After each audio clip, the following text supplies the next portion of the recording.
Going to take a little minute just to make sure that the audio is coming through clearly. Most of the time, I wait a little bit for you guys to come through so I can actually make sure I'm hearing you very, very well. I know also that the light can sometimes give a little bit of a funny reflection. I'm trying things out a little bit differently this time from the way that I normally would. Sorry for moving this all over the place. I'm just trying to start to get this to look a little bit better and better as I do this with you guys and for you guys. So I appreciate you so very much. Again, if you're new here, my name's Andrew Douglas Moon. I know that the glare on my glasses is not necessarily fantastic, but unfortunately, it is just the price that you have to pay to have good lighting. What's up, John? Super happy to see you here, my friend. I would love it if you could let me know if the audio is coming through pretty decently, if nothing else, before I get started, if I need to cut the microphone off or not. And with that being said, I'm going to be doing a discussion today. Well, not really a discussion. I'm going to just be going through my top 30 favorite fragrances. Thank you so much, John, for letting me know. I have spent a ridiculous amount of time with these fragrances that I already have here, and as well as some at the store that I haven't had the opportunity to check just yet, just so I can get a real feel. What speaks to me, and in what way does it speak to me? Honestly, I am one of the worst people in the world when it comes to choosing pretty much a favorite anything. I don't know why it's so freaking difficult for me to choose favorites and stuff, but it just is, because there's so many options, and sometimes like there's other people I know who just know when something is their thing. I do too, sometimes, but my mind is always like, oh, but what about this other thing? Are you sure? Do you want to make that your favorite thing? Because what about this other one? And as well, one of the biggest issues is trying to remember fragrances change all the time in your heart. Things that used to be something that you love so deeply that you connected to, perhaps you kind of shift away from. Just to make this even more clear, Maison Francis Kurkdjian's Oud Silk Mood, up until very recently, that was in my top 5. And again, I know it's going to sound like, well, how would I trust somebody who changes this drastically? But really and truly, the more time you spend with something, your tastes, your emotions, the way you connect to something artistic, very much like music, very much like fragrances and anything else that's a creative thing, is going to shift. And I can't stay, but my scent of the day is La Nuit. That's a fantastic scent. And thank you so much for even coming through, John. I really appreciate you so much, buddy. I hope you have a beautiful day when you do have to go. But definitely like something like Oud Silk Mood, Extrait de Parfum, I still love it, but it's not even in my top 30 at this point, when very recently it was in my top 5. That happens. Sometimes you will experience something enough and then have different moments, different memories, and for one reason or another, you fall out of love with a fragrance that used to mean a lot to you. And so I intend always here on this channel to be consistent. Neighbor Love from Australia. Thank you. Me or am I? Thank you so much for coming through. Like, really hope to go to Australia one day. Very afraid of the creatures that they say are there. Just the big, gigantic, it's not even really creepy crawlies there. It's creepy monster crawlies from what I can see, but still seems to be a beautiful country. So me and my wife really much hope to go sometime. But super love to you, buddy, and I hope you're having a beautiful, I don't know if it's day or night there right now, but I really appreciate you being here. But so, again, I'm Andrew Douglas Moon. To anybody who's new here, I'm a fragrance YouTuber. I do other things on here that I'm passionate about, like religious studies and stuff that I teach, but for the most part, I keep it here as like my primary thing that I just love very, very much. Just filmed a handful of reviews today of stuff I can't wait to show you guys over the coming month or two.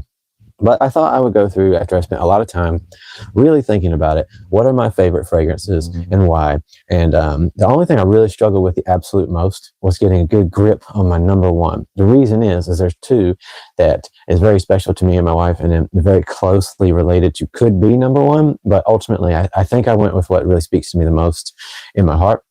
So I'm glad to get started.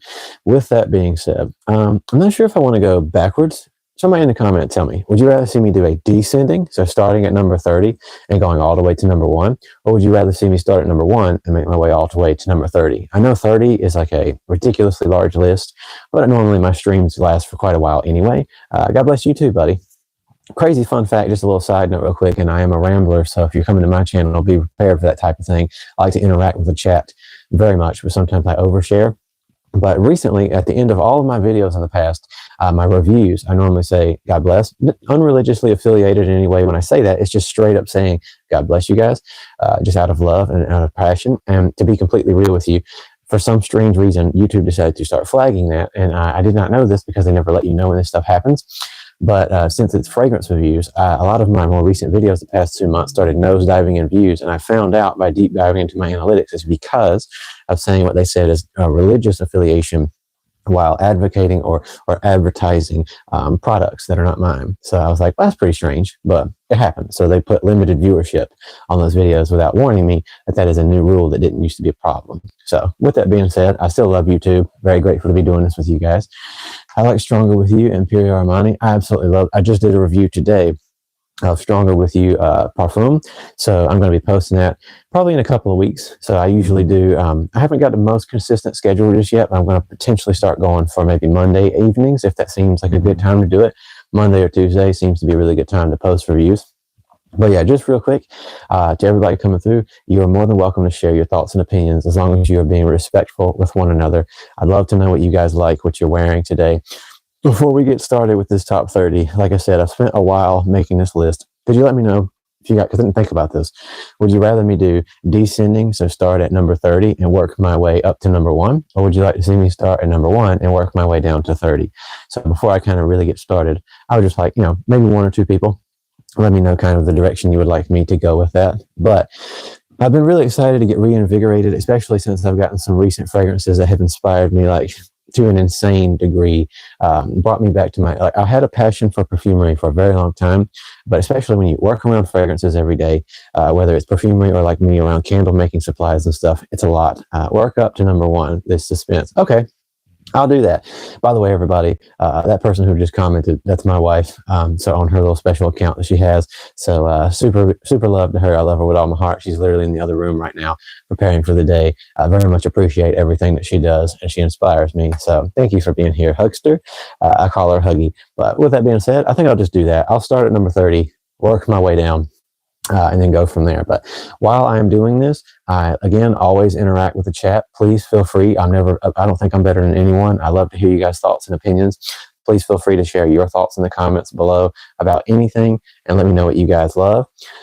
Jason Tatum promo is very nice as well. I have not smelled that myself. I like to get the chance to do that. When you guys suggest things, it inspires me to go check out new stuff. I drive my wife insane by making her go to the mall with me quite a bit. There's multiple malls, and I'm constantly like, listen, we got to go to this store, we got to go to this store, because I'm always in there smelling stuff. And I feel like I've looked very suspicious because I don't normally buy things there. I use other retailers and stuff online to do that. So I'm always in there smelling things, but they know I don't steal stuff because they've been seeing me for a long, long time. But it still makes me feel uncomfortable because they come up very close to me and they're like, just letting you know, you could buy that. And I'm like, hey, I get it, but I won't hear it because it's not going to happen. But anyway, with that being said, I'm going to start with my number 30 and work my way back through. Like I said, I'm an over-explainer. That's just the way I am. But please feel free to comment below, ask any questions you would like, as long as you're keeping it family-friendly and being respectful to one another. If I miss a comment and you guys have an answer or could potentially respectfully help that person out, maybe if you have experience with something and I don't, I'll always be honest with you guys. So you're more than welcome to share your thoughts and experiences with certain fragrances. Let's get going.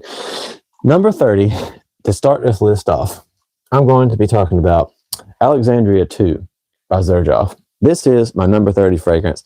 This has wiggled around as far as like in my list of favorites. There was a time when it was in my top 10.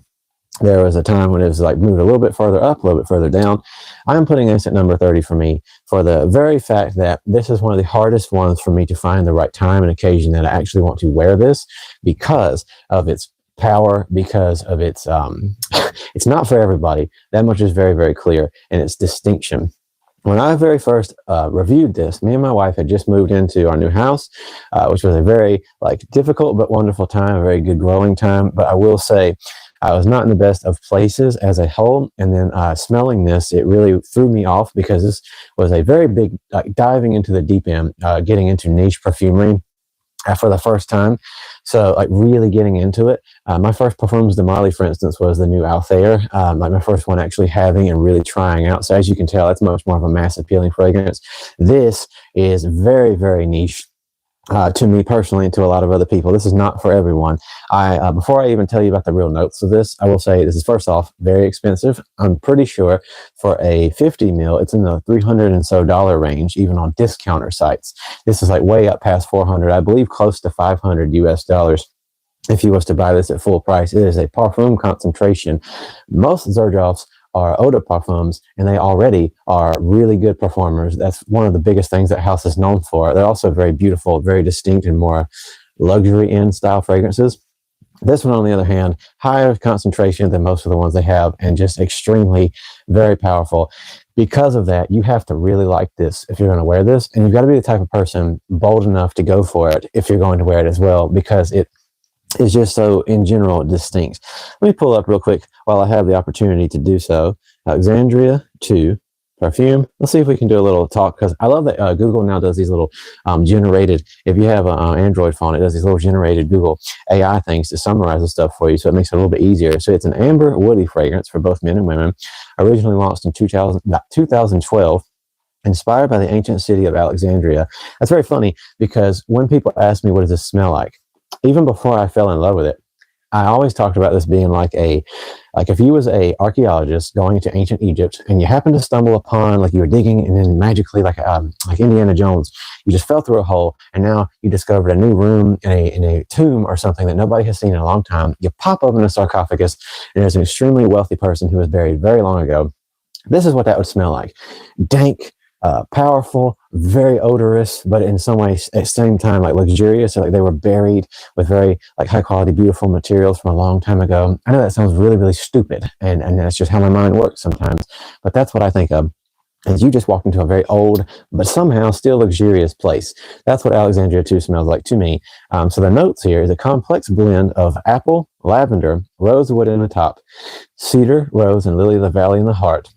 And then agarwood, or oud, if you don't know, that's agarwood. If you ever see agarwood on something, it's most of the time trying to specify itself as oud. Sandalwood, amber, vanilla, and musk in the base. Like I said, this is very, very expensive. So I am seeing that certain websites are claiming to sell this for pretty decent. So the 1.7 on FragranceNet is $215. Still pretty expensive in general. But straight out the gate, it's roughly $550 on a lot of websites. That is really up there. But like I said, this is not for everybody. The way that there's like some cinnamon qualities going on with the woody feel plus that apple note, it is different. I have not smelled anything quite like this. And so you are the type of person who's either going to absolutely love this or you're going to despise this. I've tried a lot of people, I've let a lot of people around me, including at my job and so forth, smell this. Some people, again, are crazy about it. Some people are like, please never spray that around me again. I have not yet had the experience where somebody just kind of sort of likes this. So that is why this is my number 30. I love it. I've come to really, really appreciate the extreme amounts of quality in this fragrance. One of my favorite and most influential fragrance people, perfumers and YouTubers, Aaron Terrence Hughes, who, as you probably know, talks way slower than me. I'm sorry I go so fast. That's just the way I work. But he absolutely loved this. And when I saw him talk about it after I bought this, it made me go back and re-smell it. And as I spent time with it and getting to appreciate and experience much other different materials, that's when I was able to start to develop a taste for this. So I never tell people to just try things until you like it. Don't force yourself to try to become comfortable with something and think you like it. But sometimes you have to get exposure to more things, more materials, and types of scent profiles before you can really, truly decide for sure, do I like this type of thing or not? And this is very much one of those things. Max Aroma carried Aaron Terrence Hughes now. I know that. And I just want you to know, I have got a handful of them and I can't wait to talk about them. And I even just am going to be doing reviews of them very soon on my channel. I lost my mind. I finally got a hold of some of his stuff and I went crazy. Ever look into Memo Paris at all? I have not, other than African leather. So no, not really for me personally, but thank you for suggesting that. I'd love to check that out. Yo-Yo went with So Scientific from Unique Luxury today, Peachy Fruity Type. That's awesome, JJ. Thank you so much for being here. So again, I'm not here to try to gain 1 million followers. If it ever happens, that's awesome. I'm just here to have a community where we talk about stuff, share our passion for fragrances and other subjects. Everybody's welcome to come here as long as you're being respectful. Again, I'm Andrew Douglas Moon. I appreciate all of you who are here at all right now, whether you come or go. But with that being said, I am a talker. So yeah, Alexandria 2, very regal, very luxurious, but also very distinctive. Absolutely not for everybody, and I really love this. And so this is number 30 on my list of favorite fragrances of all time that I can't just recommend anybody have, like just anybody should go get it. But if you try it out, as I always encourage people to do, I'm not paid or sponsored to do any of this. I buy every fragrance that I have. Please go check it out if you can. It's even better. Haha, definitely a brand worth looking into. Loving your content so far. Thank you, buddy. I appreciate that so much. I really am grateful to you for even being here. So Clive Christian Town and Country. First and foremost, thanks for stopping through and commenting. Secondly, I have not had experience with that fragrance. I don't believe. So I never believe in talking about fragrances that I haven't tried. Again, if you watch my videos, you'll hear that I got this rule of 3. So I always test fragrances on my skin 3 different occasions before I even really give thoughts too much about a fragrance. I might give superficial thoughts about like the opening notes to something, but I don't like, as a reviewer, I don't like giving my thoughts about things until I've had the chance to really give it a try and tell you then the depth of it for me. It might sound pretentious, and I don't mean to be. That's just how I am. So I want to be as honest as possible. I've not tried that fragrance, but thank you for suggesting it, and I'll definitely try to add that to my list. I am building a list of things to give a shot to that you guys discuss and suggest. Have you tried Acqua di Parma Buongiorno? I don't believe so. I've heard of it, but I don't know if I've tried it or not. I can't wait to see if Aaron Terrence Hughes scents made it to your top 30. I know one of them's in my top 10 for you. Absolutely. My wife is fantastic, and I love that she's interacting. So everybody, please say hey to Jess. She is my best friend and my wife, so I'm very happy that she's here in the chat. With that being said, I'm going to be moving forward now. My number 29. Again, this is going to be, since I'm not, obviously able to do any edits or anything because this is a live video, I'm going to take the time to actually look these up so I can give you a actual little bit of a breakdown of what it is that I have. But again, like I said, it's awesome that Google does these little generic things that you can talk about stuff and more specific. But so my number 29 is Percival by Parfums de Marly. This house, I'm going to go ahead and say ahead of time, is very prevalent on my top 30 list just because I don't know, something about everything that they do, not every fragrance literally, but a lot of what they do, even with supposed and actual reformulations, they're reinforming the fragrances, you guys. They're whispering about things to the bottles before they ship them out. But in all seriousness, there have been buyouts, technically speaking.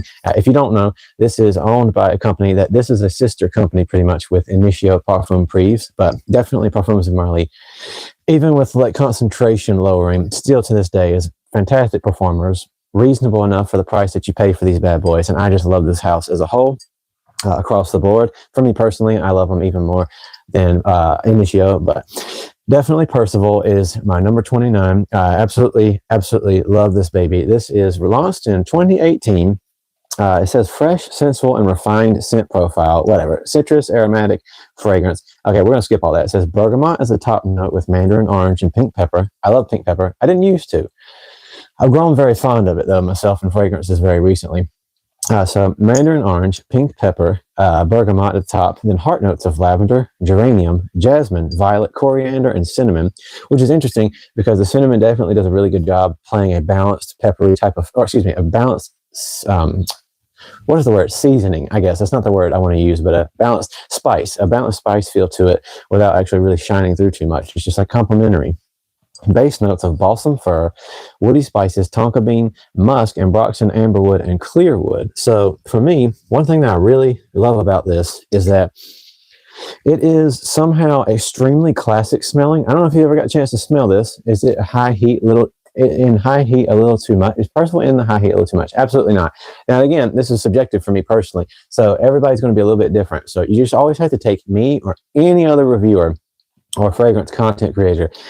You have to remember that what we say is our own opinions, and it's going to be different for each person to some degree or another. So never buy things or take my considerations too strong to heart. Just, I try to be honest with you. But for me, I was actually going to say, this is very much a springtime and summertime fragrance. It's not like a Creed Aventus. It's not like a Creed Aventus type of thing or anything like that. It's fresh, but different than Greenlee or as well as Sedley. It's just its own type of thing. It's like shower jelly to some degree, like a classic deodorant and or shower wash or something for men. And yet very strong forward with a more luxury quality to it. So it's just me personally, but I will say this has incredible amounts of distinction to it with the peppery and spiciness going on and the citrus feels to it. And a lot of other things do. And so it's just the best quality deodorant. As cheap as that makes it sound, I don't mean it in that way. I love this so much. Like a lot of other Parfums de Marly's, this is a all-day laster. So again, nobody's paying me to do this crap. I'm telling you, this has done very well for me. And I have dermatitis problems on my skin as well, tattoos. So stuff doesn't stick to me very good. Some things that I was told would, do not. That's just the way my body works. Everybody's different. But this one has been a fantastic performer on my skin as well as my clothes. And it is very much a summertime fragrance, a by the pool type of fragrance, a going for a walk in a meadow if you do that type of thing. I don't know. Please watch out for ticks, but they will come after you ravenously if they smell this because they're going to be like, I want that. I don't know what that person's got, but he's got to have some delicious blood. I'm sorry, my mind's going different places, but this is fantastic, and you know what I mean. So if you want something that holds up in high heat, Nicolai Gin Tonic, fantastic suggestion, my friend. Hello, AD34RT. I don't know if I'm pronouncing that, like if there's a specific way I'm supposed to say that, but I do what I can. So everybody, thank you so much for coming through here. Whether you stay or go, I appreciate you so very much for even taking the time to come as I go through this list. And I'd love to know what your favorites are. And I try my best to keep up with you guys, which is partly why I talk so fast, because you guys come through and I want to give you the respect that you deserve. So Percival, very good spring, summertime fragrance. Of course, you can wear what you want any time of year. And even though this is gear shifted towards men, anybody can wear whatever they want if it speaks to you. But I love this. Very classic, very luxurious feeling. And yet not very often will I smell something that I say smells classic and shower jelly, and yet it's still worth the money. But I think this is definitely worth what you get out of it. So just throwing it out there. I love this. Aqua de Parma, system, great and high heat. Thank you, Joe D, for giving your suggestions. I always appreciate you guys telling me your thoughts and so forth, and helping each other out, making suggestions in the comments. It brings me an awful lot of joy. So with that being said, Parfum, so Alexandria 2 by Xerjoff is number 30. Parfum de Marly Percival, number 29. Next up is one I've been very much looking forward to talking about. I also cannot wait to do a review for, because this is one of those fragrances that is all over the place with the spectrum of whether people like it or not. Because again, a lot of the things that I'm going to talk about are either in between love it or hate it, or just kind of very mass appealing as a whole for most folks.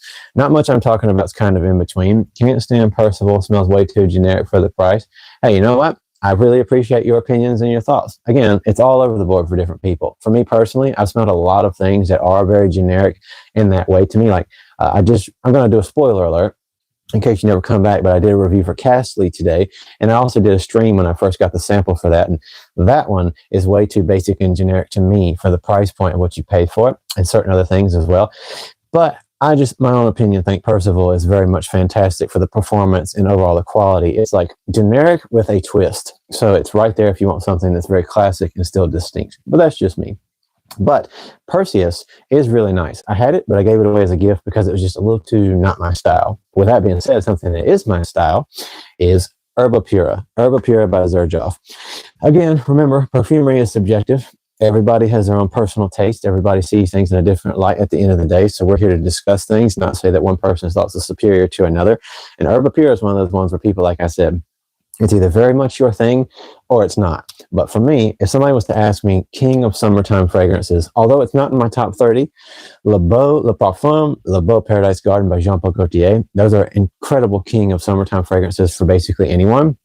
But for certain types of folks, if you want a much more tropical drink type of feel, Herba Pura is the way to go. Herba Gold's fantastic as well. This one's just the one that holds me a little bit more than that. Again, like most Xerjoffs, you are looking at a powerhouse, incredible fragrance going to last all day for most people, most skin types, and especially on clothing. Herba Gold, I have it down below. Haven't done a review for that either just yet, like as far as a recorded review. I love Herba Gold. I think Herba Gold's a little bit more for more people, a little bit more mass appealing, kind of, sort of. But I love Herba Pura, to me personally, a little bit more. So unisex fragrance very much is, although to be honest with you, for a lot of folks' tastes, it leans more feminine. But to me, I wear whatever. I don't really care who it's supposed to be for if it's my thing. I will say though, this has a little bit more of a womanly lean to it. That's probably not the right word to choose, but it has a little bit more of a feminine lean to it to most people that I've let sample this, try it out. But this is my, well, definitely going to be my number 28 and a favorite summer fragrance time. One of my favorites. It says it has Sicilian orange, Calabrian bergamot, and lemon, a heart of Mediterranean fruits, a base of amber, Madagascar vanilla beans, and white musk. So that's definitely kind of the way that they're layering it on their website. Some people claim it lasts up to 24 hours. I don't really care what some people claim. I'm telling you what I personally say.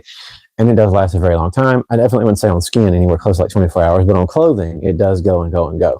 So for a bright, fruity summertime fragrance, it has an incredible amount of depth, richness, somewhat very linear. The vanilla starts to come through a little bit more as time goes on, but it maintains that very fruity quality to it all the way through.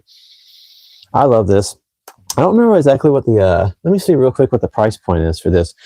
So obviously on certain websites like Joma Shop and Fragrance Nets are around $150 to $159. Let's see. So full price, you're looking at $245. Obviously, I want people to get them dollar bills, like the people who put hard work into this. I want them to get paid. But if you are trying to get something good quality for a lower price point, I have no problem with people using discounters myself. So I love this one. I think it's fantastic. Herba Pura. This is definitely one of my favorites on my list. And you really do get what you pay for if this is your type of thing. But this is very much one of those, you've got to like it or you're not going to want to have it, which I think, again, for most fragrances of this style, it's like that anyways. But sometimes they're just, we know things much more mass appealing.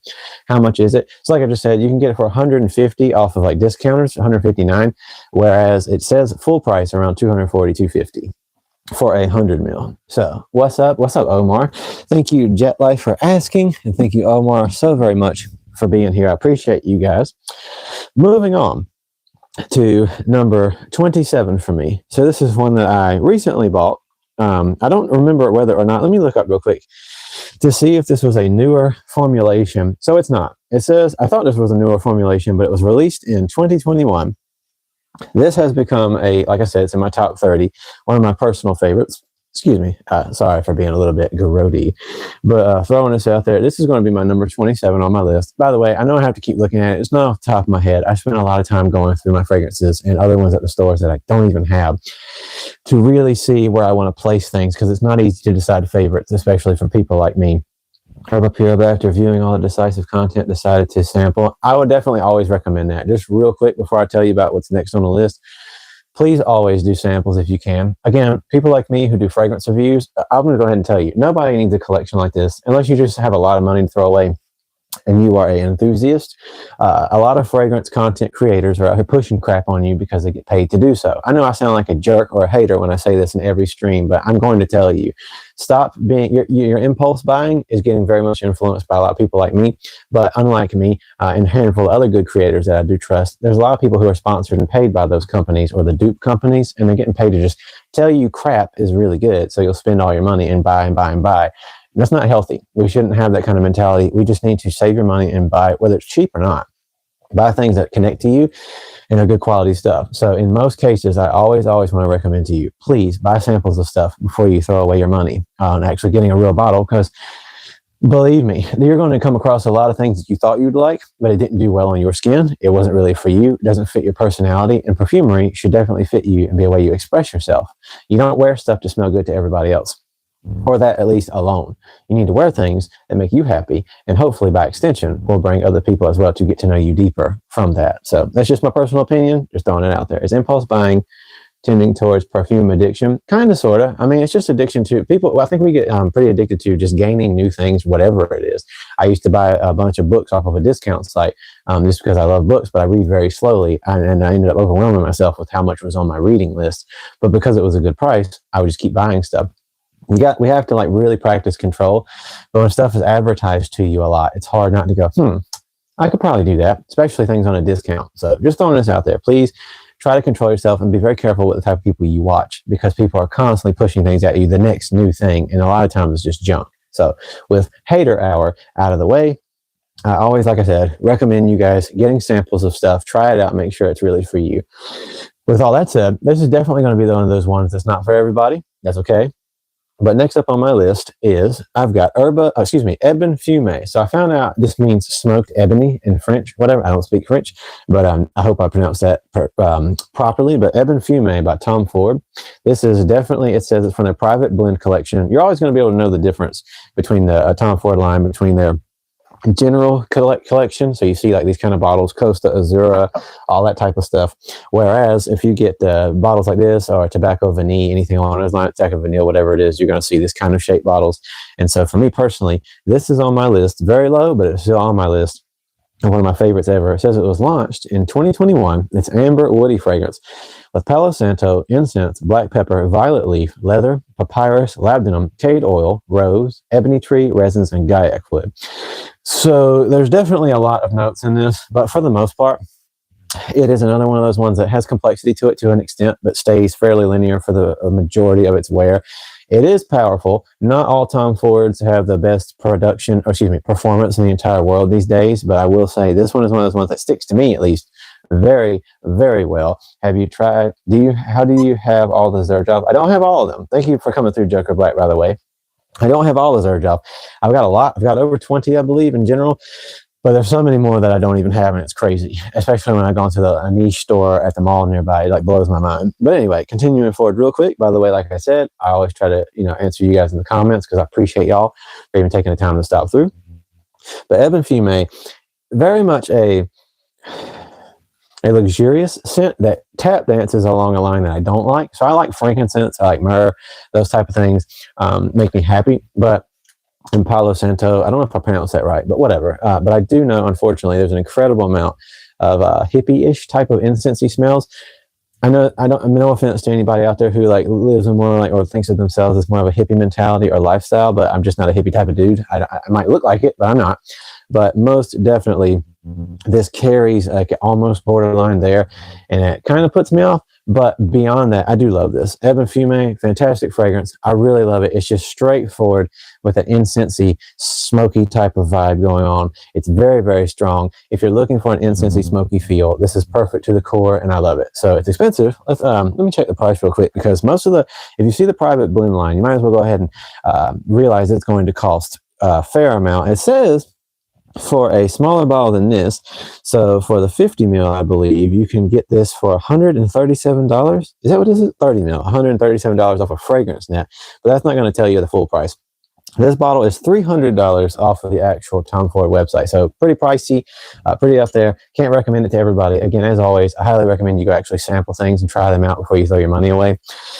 Just cannot stop telling you to go do that. But I love this one. It made its way into my top 30, and it just makes me very happy, because if I'm in that mood to go just pure incensey Palo Santo feel, this does it for me and lasts all day. But you got to be in the mood for this, because if you aren't, it's going to stick to you like super glue. For the high price point on Tom Ford's, I think the longevity can... Oh, by the way, Alp, thank you so much for stopping through here. Your collection is elite. Sorry to get you off topic. Oh, no, absolutely not. Never feel bad for like getting me off of... you never feel like you're throwing me off the topic, because again, I'm a rambler. So if you're not into that kind of thing, I also talk fast, so I can try to get my point across and keep up with you guys. And it's just the way I operate. But with that being said, I'm always happy when you guys ask questions. Everybody's welcome here. I don't give a crap who you are, as long as you're being respectful to each other and to me. You're welcome here. If you're not respectful, you're getting blocked from the chat, because I'm not going to argue with people that's stupid. I don't have time for that. We're all mature, hopefully.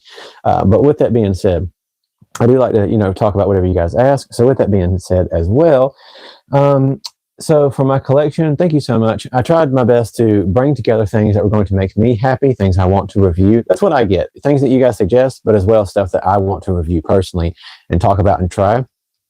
And there's a lot of ones I love. There's a lot more that I end up not thinking are for me, but are still well done. And some of them are just disappointing, but that's kind of the way that it goes. But yeah, like you said, Tom Ford's can definitely be improved, but unfortunately they're owned by, I believe it's Estee Lauder. They were bought out at some point, I'm pretty sure, or at least I know that they are definitely transitioned from a more performance-based density and niche level quality to just mass production. And that's the way it goes a lot. These companies want to make money. They want to pump them out and make hype beasts. So not everything from Tom Ford, or even a lot of things, are going to have the performance you want for the price that you pay. You can do way better off out there with other companies. But this one in particular is one of those ones that does bring me a lot of joy. Ebon Fume, I love it. It does a really good job for me personally. So that's the way I see it. With that being said, what site do you trust to get legit fragrances? So I'm going to throw this out there. It depends on the fragrances, but as well, there is two sites that I know there's one site that I kind of trust, but I haven't had a lot of experience with it. So to start with, a site that I used for at least half of my collection. Otherwise, most of the things came from either straight from the store, so like Sephora, Macy's, something like that, or right from the retailer themselves, like the perfume houses on their websites. The other chunk of my collection, the other half of it, came from FragranceNet and Max Aroma. So again, not a single place, not a fragrance house or anything sponsors me. I buy them myself. But with that being said, those perfume houses have done good by me. So it always given me trustworthy quality. I compare them against like the real things from the website sometimes. So definitely FragranceNet has never done me wrong. And again, half of my collection came from them, as well as Max Aroma. So they've done me good. As long as with Max Aroma, you can be shipped to from UPS. So if like where we live now, it struggles with UPS. So definitely got a gear shift around, or hopefully send it to somebody else's house if you need to. But I've only tried Joma Shop once. Had a good experience, but I hear they can be really rough at shipping things. So just throwing it out there. But they've been pretty honest. Do you spray it on your clothes or skin? For me personally, 2 pulse points, back of the neck for extra sillage, and then the 2 shoulders. If I'm sampling something, I'll also do it on my hand so I can give it a good sniff to make sure how the skim's doing throughout the day. But 2 pulse points on the neck, so that's coming off behind you, but not straight up. Don't do the center of the neck. You can do what you want. That's just me. 2 pulse points, back of the neck for coming off. And if you're a woman or you just have long hair, you can spray on the back of your hair depending on which one you're using and how it affects your allergen or your allergies, and they'll come off as well. And then the 2 shoulders, because I learned a while back from a friend of mine, right in the center actually just keeps going up and can make you become asthmatic. The 2 shoulder kinds, it just goes off behind you and does really good with the trail. Have you tried Roja Dove? I have not.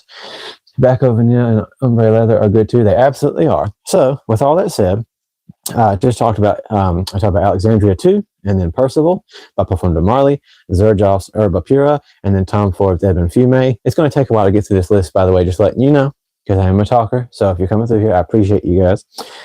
So now, moving on to number 26. I'll try to rush through these a little bit more so I don't hang you guys up too much on the same thing.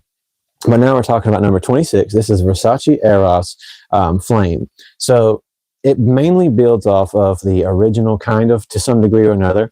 But let's look up real quick just to make sure I can give you guys a good take on the price point. So Versace Eros Flame is definitely one of my favorites that I've ever come across. It is gorgeous perfumery. It has fantastic performance. So for a designer fragrance, it still has unique qualities to it that brings me a lot of joy. It says this is running you. Sometimes it's all over the place when you try to actually find the prices. Well, either way, I know that for a decent price range, you can get this or get a pretty good size bottle of this for around the $60 point, all the way up to $100, depending on where you're getting it from. Let me see if I can find. Sorry, you guys. Sometimes I just want to make sure that I'm able to give you like fully accurate information. So yeah, launched in 2018. A lot of websites are showing depending on the size you get, between $50 or so all the way up to $115. But it has been around since 2018. The top notes are bright and zesty Italian citrus with Madagascar pepper and rosemary, and then florals and pepperwood to add warmth, as well as tonka bean, vanilla, Texas cedar, sandalwood, oak moss, and patchouli. So I'm not seeing everything here listed the way I saw it before, but I do know at some point I saw there's like a blood orange quality to this. Either way, this has definitely made its way into my top 30 because it is powerful. It is beautiful. It smells like a little bit of quality and luxury to it. For most of Versace's lines make me happy, except for like Dylan Blue is nice, but it's not really my style. But I really, really love the entire Eros line, even Energy. It's not my favorite, but I think it's very well done for what it's worth.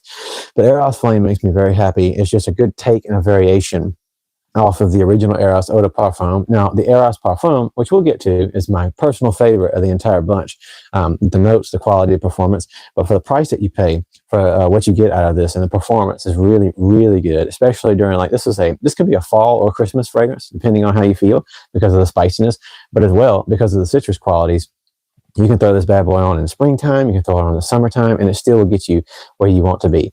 So Versace Eros Flame is definitely a magnificent, magnificent fragrance, and I'm very happy to have this as 26. It could have been higher up on my list. Honestly, it could have been interchangeable with the next one that I'm going to do, but I absolutely love Versace Eros Flame. The next one, speaking of flame, I'm about to get flamed by anybody who saw my review of this a long time ago, because I said some things about this. The Eau de Parfum version of this, the newer version that I'm going to be talking about right now, is a little bit different. So let me see real quick if they have a good summary for this. So number 25 on my list is going to be, I believe that's where I'm at. Yeah, number 25 is Armaf Club de Nuit Intense Pure Parfum. So I did a review of this right around the time that I started this channel. So it's been about a year. A few months short of a year since I originally did a review on this, but it wasn't really this one. It was the Eau de Parfum edition. I still stand by what I said. I was not the biggest absolute fan of that one. It was just mildly different in the notes, but this is very much in the vein of that good old fashioned, supposed to be like Creed Aventus type of feel. So you've got bergamot, blackcurrant, apple, with birch, jasmine. It says rose, patchouli, musk, ambergris, vanilla. So it's got that very bright lemony type of feel. A lot of people said that especially certain concentrations of this is like a lemon pledge type of thing. So just for me, this has stolen my heart in a way I did not see coming. as I ventured off over this past year into a lot of different other territories, fragrance note profiles, and then came back to it. So this is not the special edition version. I'm not as big a fan of that one, although it's pretty good. This is the Pure Parfum edition. And I love it. The collector, so the Intense Man, it just brings me an immense amount of joy. And it's also not a bad price. I'm pretty sure this is 150 mil, and I think I got this for around $50. So it just depends on where you get it from. It can go a little bit closer to 70 or so, depending on where you get it. But the Club de Nuit Intense Man Pure Parfum, it's very, very powerful. I'm not a huge Creed fan. If you've ever seen me do my streams, I do have the only one I've got an actual bottle for anymore. I've done reviews of Green Irish Tweed. I haven't done a review for it just yet, but I do have. I don't think I have, but I got Silver Mountain Water. That's the only one I bought the actual bottle for. If I was going to have another one, it would probably be Milsom Imperial. But if that's how you say it, Milsom, I don't know. But Creed Aventus is a beautiful smell. It was a game changer when it came out, but obviously everybody's tried to do it at this point. You love GIT. What is GIT? I'm probably very stupid at this point and kind of losing my mind, but or not really remembering what it is you're referring to. But I'm sorry for brain farting right there. But with that being said, the Club de Nuit Intense Man, the Pure Parfum, just makes me so very happy. It is so, so strong. Oh, Green Irish Tweed. I'm so stupid. I'm sorry. Yeah, okay. I literally just remembered right as soon as you commented that. But thank you. It is not my style. Just throwing it out there. One of my good buddies at work who I share fragrances with, Sam, he loves Green Irish Tweed. To me, that's one of those ones that just did not really speak to me very much. But it's okay. I did a video a little while back comparing it because a lot of people kept talking about it being like Cool Waters by Davidoff. So I did the Cool Waters Intense or whatever it was, the Eau de Parfum version. So if you'd like to, if you guys ever want to support the channel, I'm never going to ask you to send me money or nothing. I would just ask you to please go do a little watch on some of my videos if you would like, just see what you think. But with that being said, the Club de Nuit Intense, the Pure Parfum edition, it just is absolutely fantastic. And it had to be in my 25 in my top 30 favorite fragrances. By the way, I appreciate you guys coming through here, giving me your thoughts, asking questions, because I love doing these live streams so very much. It's one of my favorite things to do with this channel is to not just do fragrance reviews, but also do this stream with you guys. And it means a lot to me when you interact and you tell me your thoughts about things, and I get to tell you mine. And I'm glad I did this. I was going to do just like a top 10 or even a top 20, but I thought, you know what, let's go all the way. I love that we all have different tastes. I do too. It brings me a lot of joy because that's the awesome thing about art and all creative things is that we can come together over the core idea of what it is. While also, it's like if we were all listening to an album together, even if like every one of us liked the same band, we could listen to a whole album together. And there's going to be songs that for different reasons are going to speak to each one of us differently, even if we can agree we like that band or this genre or whatever. So it's like creative things just are such a beautiful thing that I believe we were blessed to be able to be a part of, to experience. And perfumery is just one of those things that is magnificent because it's statement making, it's a way to express yourself and also to connect to other people. Sometimes in a strange way, even brighten other people around you today. And just in general, make memories and so forth. So that's like some of the reasons I love fragrances. With that being said, I'm going on to my number 24. I did a review for this as well, not very long ago. So let's see if I can get so what is this? Yeah, I thought so. Sorry, you guys. Sometimes it's a little difficult to get it to pop up properly. So number 24 on my list is something that really, really has brought me a lot of joy. And as well, when I started studying a history of perfumery in general and like modern perfumery, I did not know how in a part of the growth of that, this particular brand was, this fragrance house, even if things have shifted a little bit. But Guerlain, I'm not going to say this properly, I'm sure, so forgive me if anybody out there is a French person, but Guerlain's L'Homme Idéal Extreme. This has definitely become one of my absolute favorites. It's very good performance, not like incredible, like Parfums de Marly level, but a handful of the things I've gotten from this fragrance house have really surprised me with the level of freshness that it has. They are more light, more aromatic feeling fragrances from my personal experience, like Habit Rouge and stuff like that.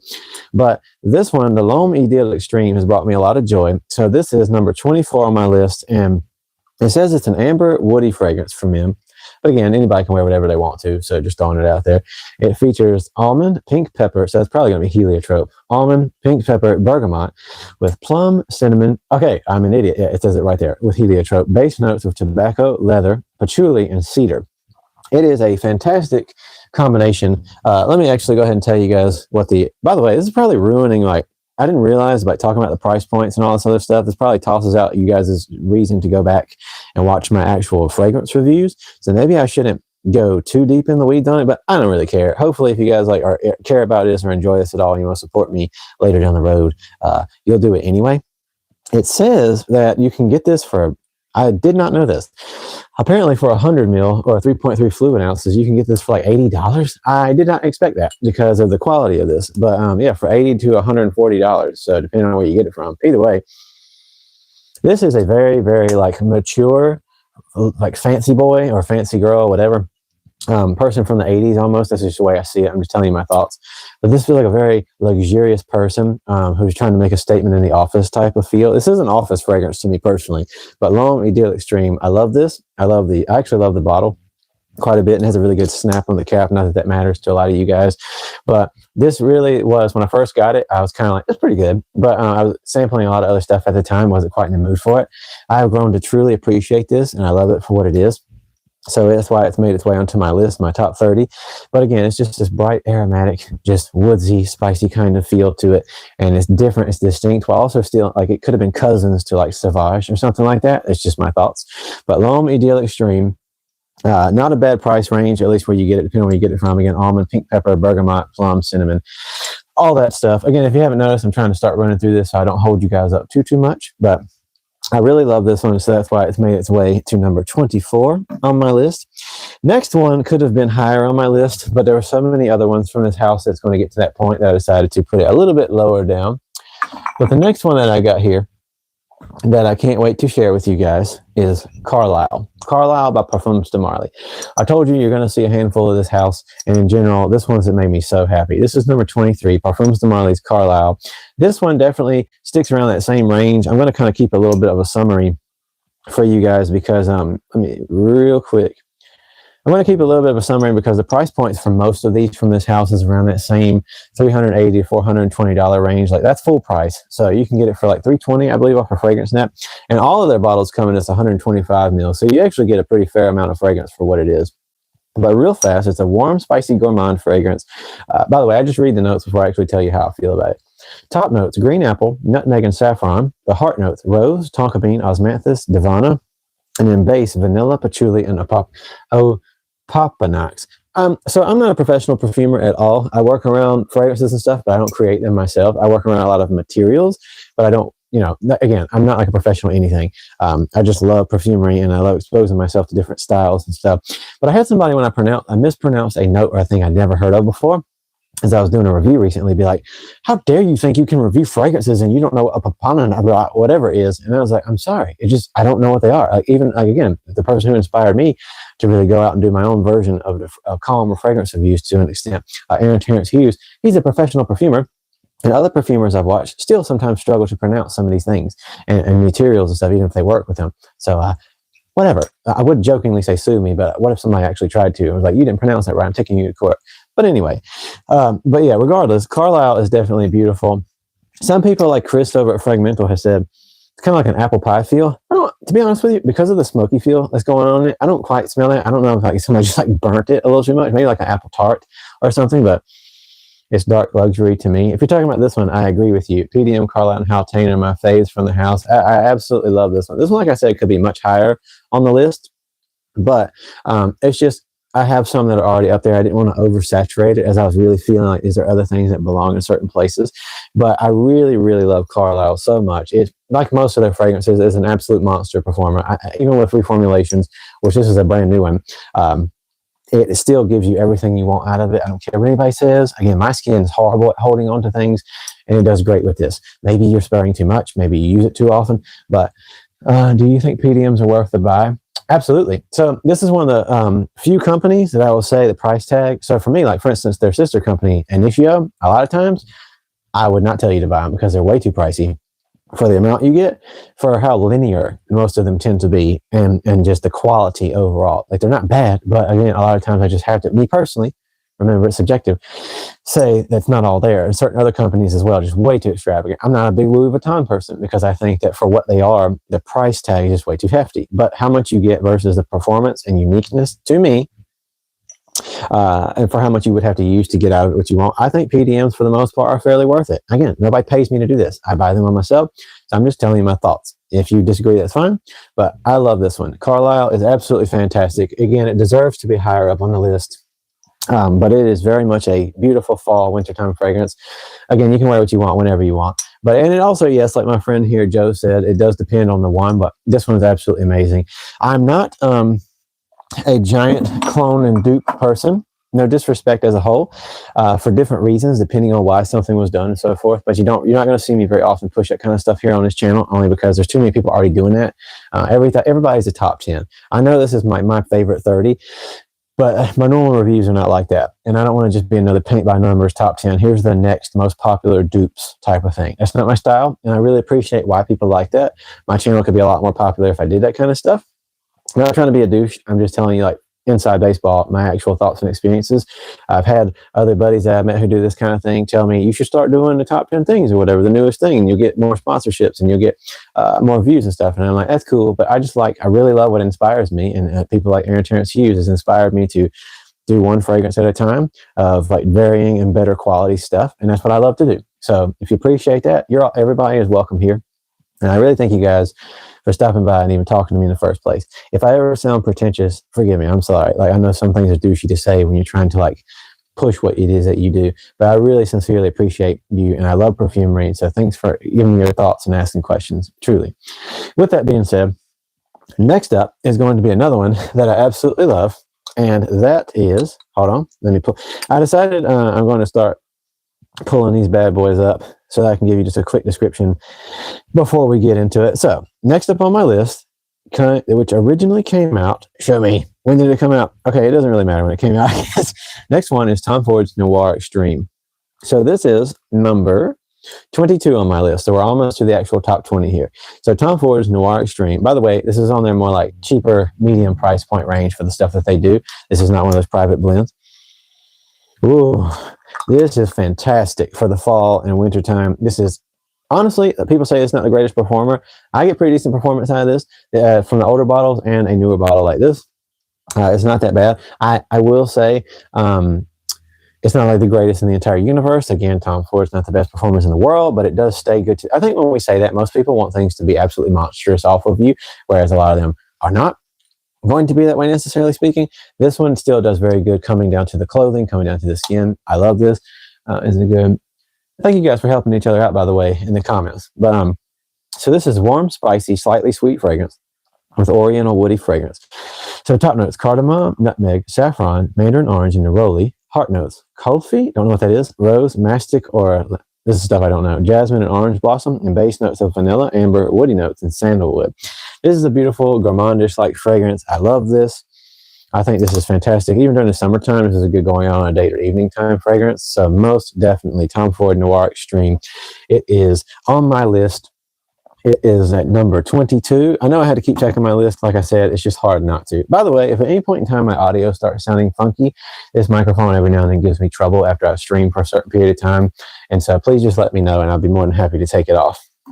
Next up on my list, I actually filmed an in-depth review for this today. Number 21 is Parfum, Stronger With You Parfum by Imperio Armani. I love Intensely. I love Absolutely. Sandalwood, if you ever get a chance to smell it, is also fantastic. But the Parfum is my personal favorite of the entire bunch. So you've got mandarin with, as well, I believe it's pink pepper going on, and then chestnut and vanilla.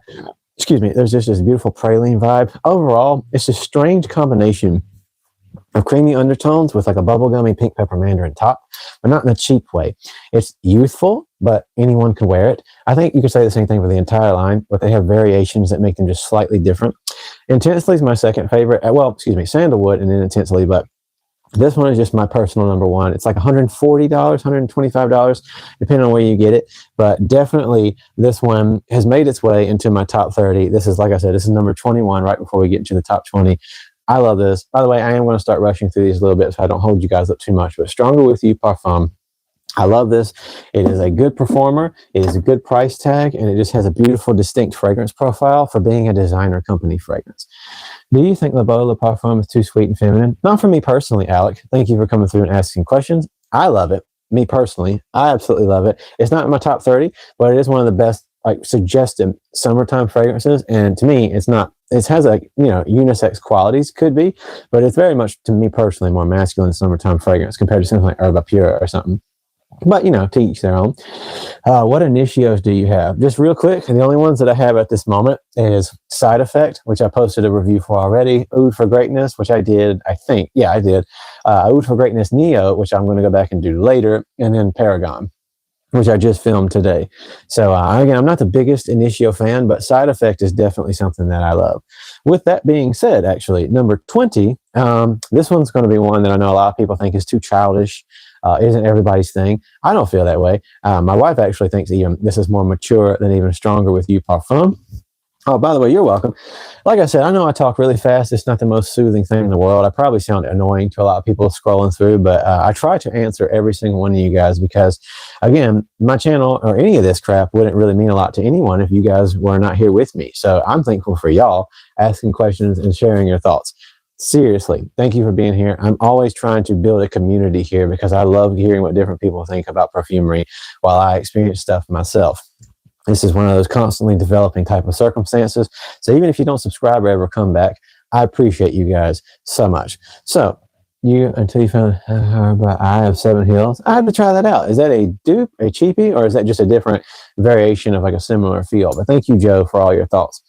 So as you can probably see, I've already got this in my hand. This is 1 Million Elixir. A lot of people think this is a very childish fragrance. I don't really care. This is apple with rose and I believe sandalwood, but I can't remember. Definitely, I think it's like a tonka vanilla type of feel.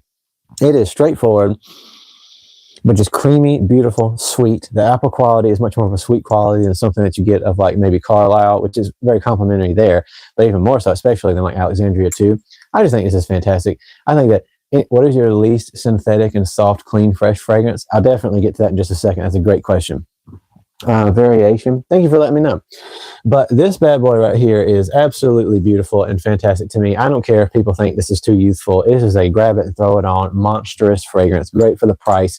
I think you can get, isn't this like the 200 mil? Something like that? I can't remember. It's either 100 mil, 200 mil. Okay, I'm stupid. It says it right here, the 100 mil. But you can get the biggest bottle of this for like $80, something like that, $100 off the internet. And it is fantastic. You can stock up on this and just throw it on and just go. So my number 20 is 100% Paco Rabanne 1 Million Elixir. Youthful enough, but still anybody can wear it. And I absolutely love it. Moving forward.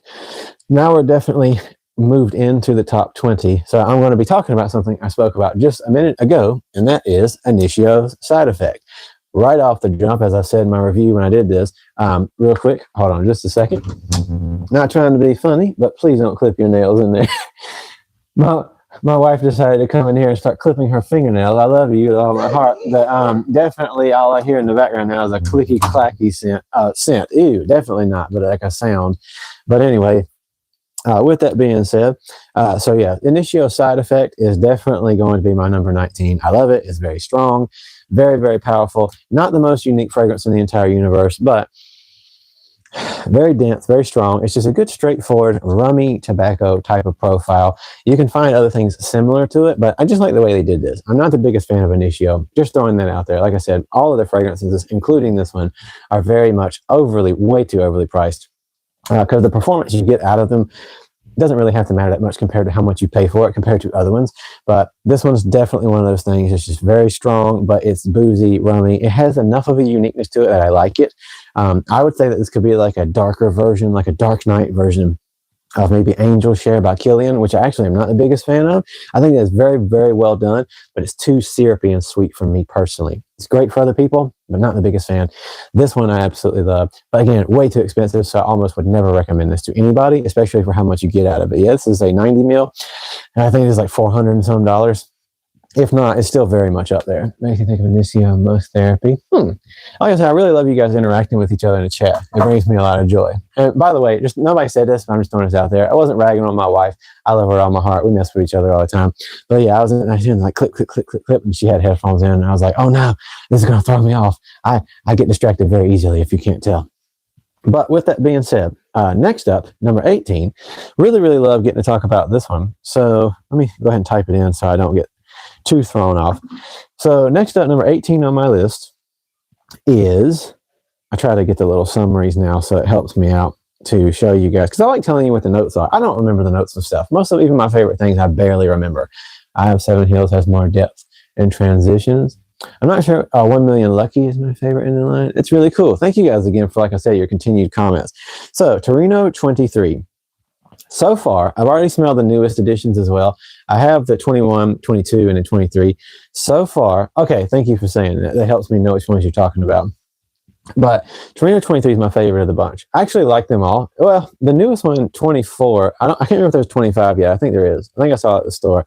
But the last one I smelled, 24, it was like my least favorite of the bunch so far, but it's still good. It was just my least favorite of the bunch in general. But Torino 23 has really made me happy. Obviously, it's named after the year that it came out. But the notes for this, so I'm not going to get into all like the extra details about it, ethical implications.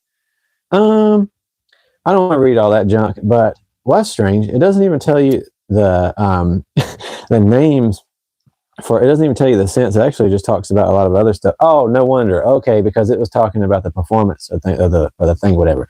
So top notes: rose, nutmeg, and bergamot, and cardamom, and then a heart of floral bouquet of tuberose, neroli, jasmine, and lang lang, and then cashmere wood, musk, amber, cedarwood, and patchouli. By the way, if you're ever extremely on a budget and you want to smell really nice, go get cashmere wood by Glade and just blast it on your clothes, and you're going to be doing very well. But with that being said, so first and foremost, if you're new to my channel, Lang Lang is something I love. I love floral notes. My wife professionally works with flowers, and she has since long before we met in varying degrees, but now definitely as her own personal business, and then also the place that she works for as a floral wholesaler full-time. And she's incredible with art and flowers and creation. And so floral notes make me think about her, which is funny because she works with flowers, and yet in perfumery, she actually doesn't care for floral notes for herself. She, because I wear them, thinks about me, and vice versa. I think about her by wearing them. But rose and tuberose, things like that, as well as peony and then lily of the valley materials are some of my absolute favorites, which is kind of what draws me to this. This is not a feminine scent, although anybody can wear this. But Torino 23 is, like I said, my favorite of the bunch. It's very strong, just like most of their drops. You're going to get all-day performance out of this. But it's bright. It's fresh. The rose qualities come through, but in a more masculine way because of the way they blended every other feel going in an aquatic direction. This is almost like a, if you know what 40 knots is, which, spoiler alert, we're going to be getting to that. But 40 knots by Xerjoff, this is almost like a more floral feel of that. Take the more oceanic qualities, the sea salt feel, and then throw in a floral vibe, and you're going to kind of get something like that with this. So I absolutely love Torino 23. I'm pretty sure it's in that like $200 range. I'm not entirely sure, but I'm going to try to like really work through these now so I don't keep holding you guys up too much. Next up, going to be going to number 17, a very boozy, cinnamon type of quality fragrance that everybody has probably heard of at some point. But number 17 for me, incredible performance. It's an eau de parfum, but made by a master perfumer. A lot of people might think this is super basic. I really don't care. But Maison Francis Kurkdjian's good old-fashioned Grand Soir. This is definitely something everybody knows a lot about. I've done a review for this already, but this was number 17 in my list. It used to be higher, but some other things I felt deserved that place. So I absolutely love doing I love wearing Grand Soir by Maison Francis Kurkdjian. It is beautiful. It's expensive. It's more pricey, like almost everything he makes. But this is a master crafted cinnamon boozy type of fragrance. Very different and more regal to me personally than Side Effect, and it just deserves to be on most people's lists, I would say. But again, fragrances are subjective. Not for everybody because of the price point, but I absolutely love this one, Grand Soir by Maison Francis Kurkdjian. Sorry that I'm not getting as distinctive about prices unless I can remember them at this point, but I'm just trying to really make my way through this because my mom is on the way, and this will be the first time she's got to really experience our new home. And we got plans for the day. One of the best things I learned about doing business is a niche and demand-driven field is not everyone is on budget. You're absolutely correct. So next up, one of my absolute favorites, but I don't personally wear it because my wife actually took to it and she wears it. Number 16 is going to be Xerjoff's Opera. So I know that what's funny is my personal biggest influence, Aaron Terrence Hughes, he really was off-put by this. He didn't like it, although he likes a lot of Xerjoffs. I love it. My wife went crazy about it. It's a monster performing fragrance. It's probably the strongest of all the Xerjoffs that I've even tried. I love this. It's even strong. This is not a parfum. It's an eau de parfum, But we get more like performance, longevity, and monstrous just coming off of you than even Alexandria 2, which is a parfum concentration. But you can get this off a discounter for like $120, $140. So Opera is fruity top notes of a rich lang lang, nutmeg, and amber and leather with patchouli, vanilla, Virginia cedarwood, Haitian vetiver, and musk. So yeah, okay, so at the very top, sorry, Turkish rose, because I was about to say fruity notes and Turkish rose, and then slightly spicy introduction, lang lang, nutmeg, amber, leather at the middle, and then a base of patchouli, Virginia cedar, vanilla, vetiver, and musk. So this is just a very, very beautiful, distinct fragrance. Like I said, it is not for everybody. I am totally throwing this out there. What's your opinion about specific Aura and Creed Centaurus? I don't like Creed Centaurus, just throwing it out there. I know some people do. I'm really not a fan of it, nor am I a very big fan of Rayhan's, what is it, Crimson? Just not my type of thing. I can see why other people would like it, but it's just like cinnamon, like big red chewing gum. I'm not just the biggest fan of it, to be honest with you, but that's okay because it's all subjective. I don't know about specific Aura, but with that being said, Opera is just like, it's a monster performer, but it is very much specific. It's more feminine leaning. So even though it's marketed as a men's fragrance, technically kind of mostly unisex. My wife wears this, makes me very happy, and I just think this is one of my favorite fragrances of all time. Again, like, it's funny because all the people that inspired me actually do not like it. That's okay. Everything's not for everyone. Moving on, going now towards, sorry, where am I at? So I just did 16, so that was Opera. Next up, this was the first fragrance I ever, well, the original version of this was the first fragrance I ever fell in love with from men. Again, unisex, whatever, but mostly targeted towards men here that got me into it. My mom is the one who got me into perfumery early on with her fragrances. But for me, as a men's fragrance, this is the first one that I ever personally chose. So I'm going to be getting into this now. This is, by the way, I see you commenting here, No One. Thank you so much for commenting. But I'm not going to get too distracted because I'm going to continue to work through my list. But I absolutely love Amouage Reflection. And again, spoiler alert, but that is on this list. So the reason I'm not going to talk about this one right now is because I'm going to get to that a little bit later. But thank you so much for being here and commenting and asking questions. I appreciate you very dearly. Everybody, as long as you're being respectful to each other, and to me, is welcome to come here and ask questions and comment anytime you see me streaming. And I greatly, truly appreciate y'all taking the time to even stop through. Without you, there'd be no point in me doing this other than like I would just be appreciating these on my own. But if that was the case, I also wouldn't have like most of these. I would just have ones I absolutely love. So with that being said, getting back to it, the original version of this was my biggest inspiration to even start going into perfumery at all. But this version now is my favorite of the bunch. So as you can see what I'm grabbing, number 15 on my list is Dolce & Gabbana's Light Blue Intense. As a matter of fact, I don't know if I can reach, I'm not going to try that. That would be too risky. Sorry for being loud, you guys. Light Blue, Intense. This will help me out real quick. The boxes, actually, like they normally have like an actual, like tell you of what the scent profile is supposed to be. I don't know if I can always trust what it says when you search this real quick. So let me see if I can find it on their website because, okay, well, I'll just tell you what it says here. Lemon and Granny Smith apple with jasmine, marigold, amber, and musk. I don't know if I like that. Let's actually see if I can find it on their website real quick because that's not speaking as much to me as what it says on the actual box. Sometimes it's good if you want to know what a note's profiles are really supposed to be. You can just, so it is definitely bold, musky, woodsy, and then citrus. So, sorry, you guys. I know I'm taking a bit of a brain fart real quick. I just want to be absolutely sure. One thing I can tell you is that you can get an incredibly good sized box bottle of this for roughly around $100. So real quick. Yeah, okay. So basically it's just saying bright citrus musky, but on the actual box, it talks about, I believe, using like oregano or something like that. I know the original, I think, had rosemary. Either way, this is one of my absolute favorite fragrances in the world. Like I said, it's number 15 as far as the top 30 favorites. And this, the original was so unique and distinct to me when I first smelled it. So luxurious, so fresh and beautiful. It just smelled like putting on a nice silk blanket next to the ocean. But its performance is obviously not the best. It was an eau de toilette. Did not have the greatest performance in the world. I know some people say they get horrible performance from this one as well. I haven't had that experience.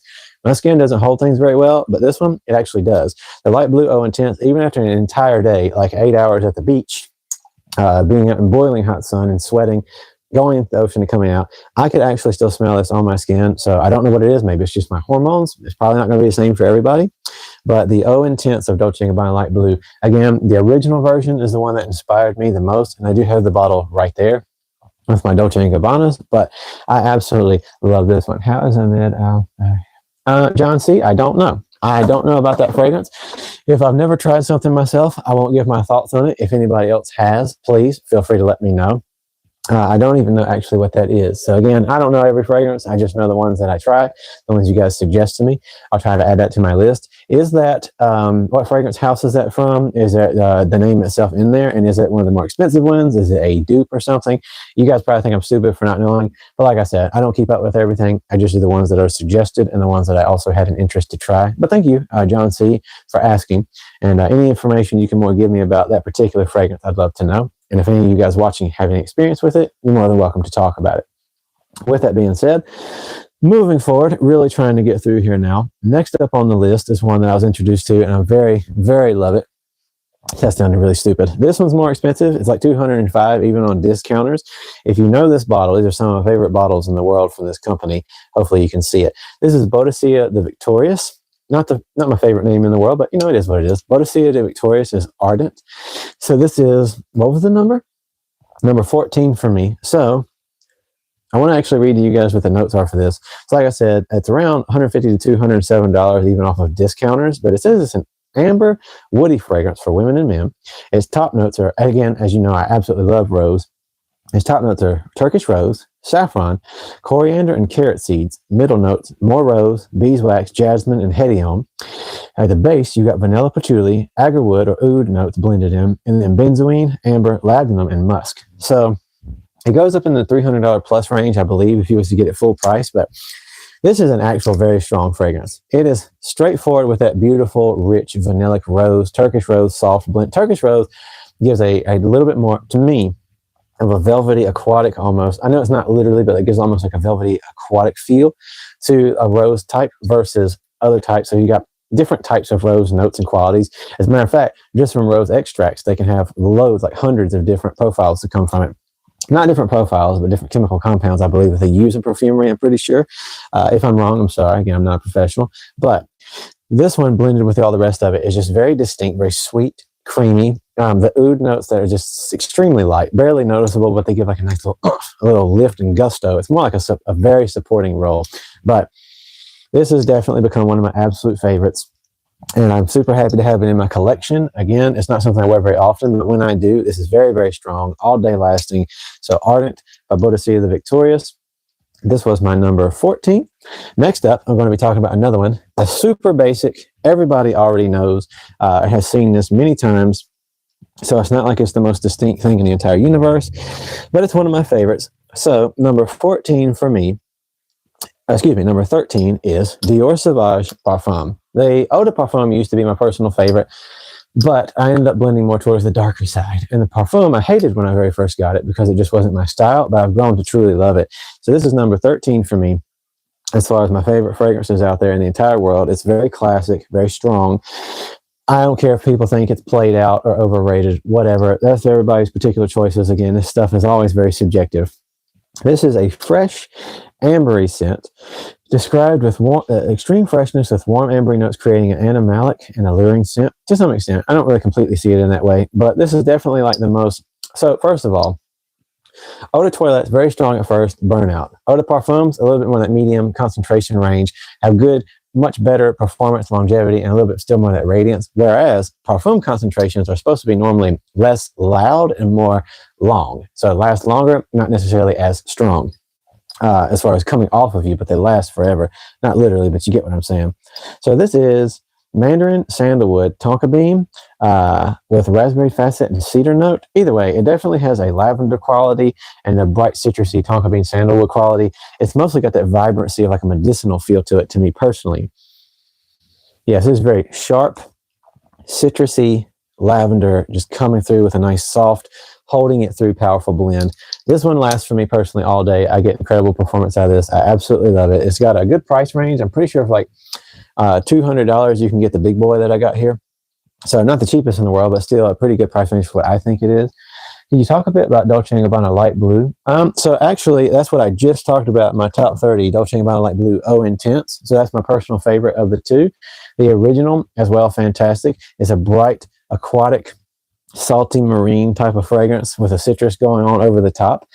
The original is a beautiful, beautiful fragrance. It was the first one to inspire me getting into fragrances. Just a rehash for you commenting and asking real quick, but it doesn't last as long. The O Intense is a little bit more sharp, a little bit different, a little more crisp, but it lasts way longer performance-wise, a higher concentration, and I love it. Better than Elixir. So for me personally, they're completely different fragrances when you're talking about Sauvage. So I love Sauvage Elixir, but I didn't add it into my top 30 just because right now it's just not quite there. There's other things that are in that place where I felt fit better. My wife absolutely loves this one, and this is in hers for sure. But they are completely, they have the same name, but they are completely different scent profiles. So I don't really compare them to one another at all, regardless of their names. They're just not the same thing whatsoever. But Elixir is fantastic. But when you are thinking about that lavender citrus feel, definitely the Sauvage Parfum is my personal favorite.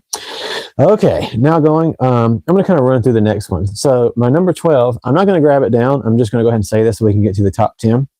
Number 12 for me is Bleu de Chanel Parfum. That is my number 12 personal favorite. I absolutely love Bleu de Chanel Parfum. It is strong, robust. It's my favorite of the Bleu de Chanel line. I love it so very much. It has density to it. It is just a beautiful citrusy sandalwood. It's not citrusy like sharp, but like a beautiful classic shower gel, citrusy sandalwood type of feel. Very rich, very woody, very evening time.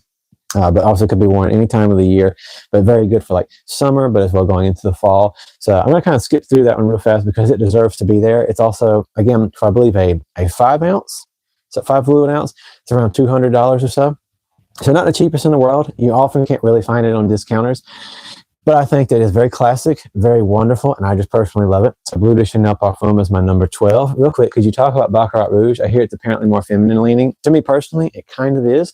It's very robust, very dense and powerful. It has incredible performance, although because of the qualities of it, we go asnosmic to it very fast. So you lose the ability to smell it yourself while other people can smell it coming off of you. My wife actually, ironically enough, anybody can wear what they want. But my wife, ironically enough, normally wears the Baccarat Rouge 540 Extract herself. So it definitely is something that appeals to her more than it does to me. So I think of her when I smell it. And when she does wear it, it comes off of her for a very good distance. It lives up to the hype and performance, but it's very, very expensive. I tend to say that technically in and of itself is the most expensive one that I have. So with that being said, and by the way, like I said, I try to keep up with you guys' comments and pay respects and show love to y'all as much as I can. So Bleu de Chanel Parfum, my number 12. Coming in at number 11, before we get into the top 10, 40 Knots by Xerjoff.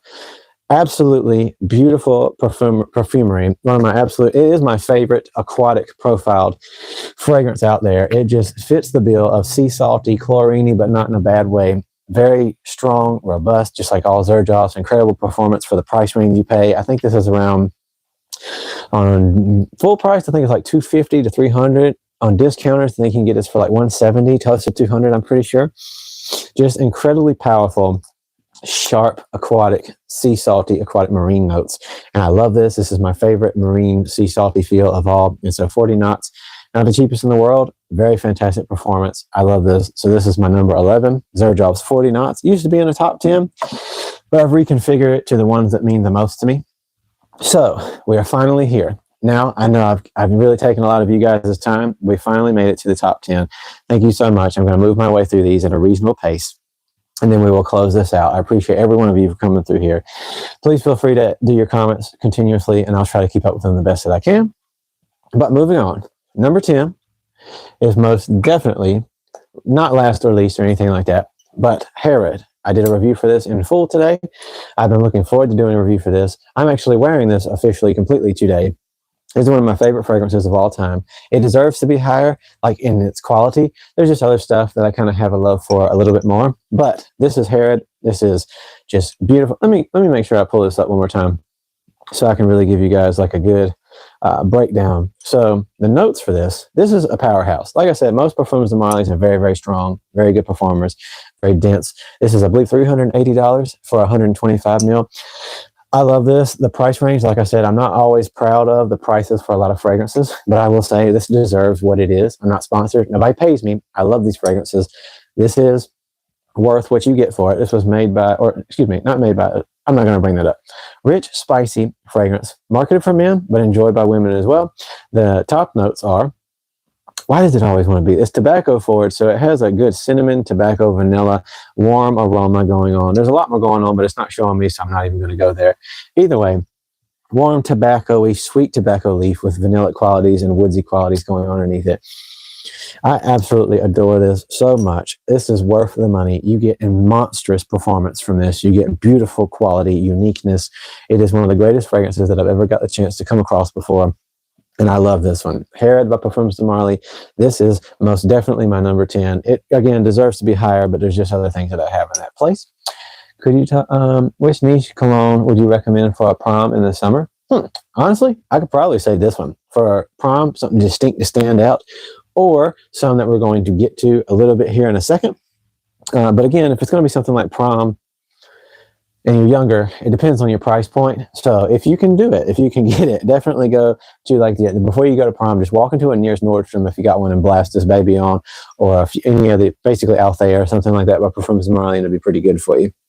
But just trying to stay focused real fast. That was my number 10, Harrod by Parfums de Marly. Moving forward, I don't know why my wife said I are number 1.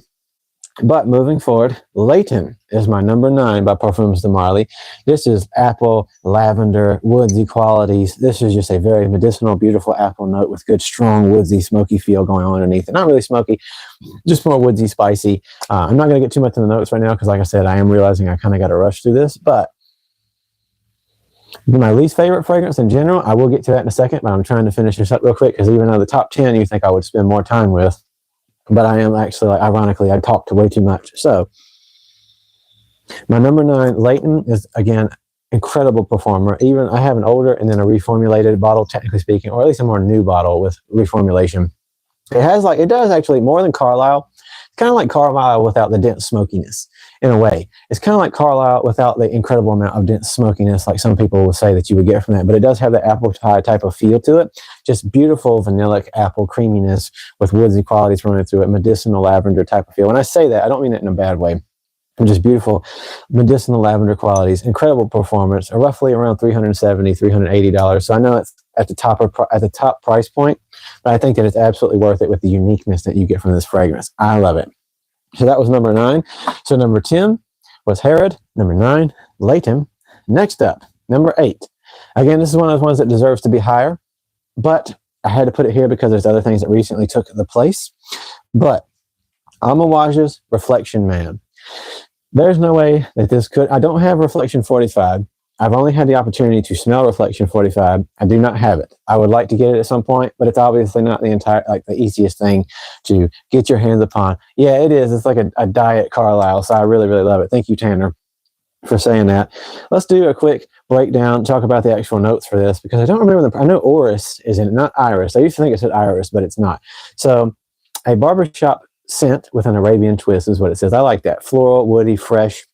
My wife actually wears this one. She blends it with, I believe, Black Opium, the glittery edition, the silver bottle, the glittery edition from Yves Saint Laurent. But on its own, I like to wear this. This is one of my absolute favorite fragrances of all time. This brings me an immense amount of joy. This is my number 8. So the notes for this is, where is it at? Rosemary, red pepper berries, bitter orange leaves. In the middle, neroli, orris, jasmine, lang lang. And at the base, vetiver, patchouli, sandalwood, and cedarwood. So this is roughly on discounters, $200. I believe it's close to $400 on the actual website. Very expensive, like most Amouage fragrances, but this is an all-day lasting fragrance. This is very unique. It's bright florals. A lot of people think it leans feminine in a way. It can, depending on the person, depending on your personal tastes. I don't think this is too much of a youthful fragrance. It's more like late 20s, early 30s, all the way up to, older ages. But this is very mature, very beautiful, very luxurious, very regal. I am obsessed with this. I have been ever since I first got my nose on it. I thought they did something very different here. I love Middle Eastern perfumery, depending on who does it.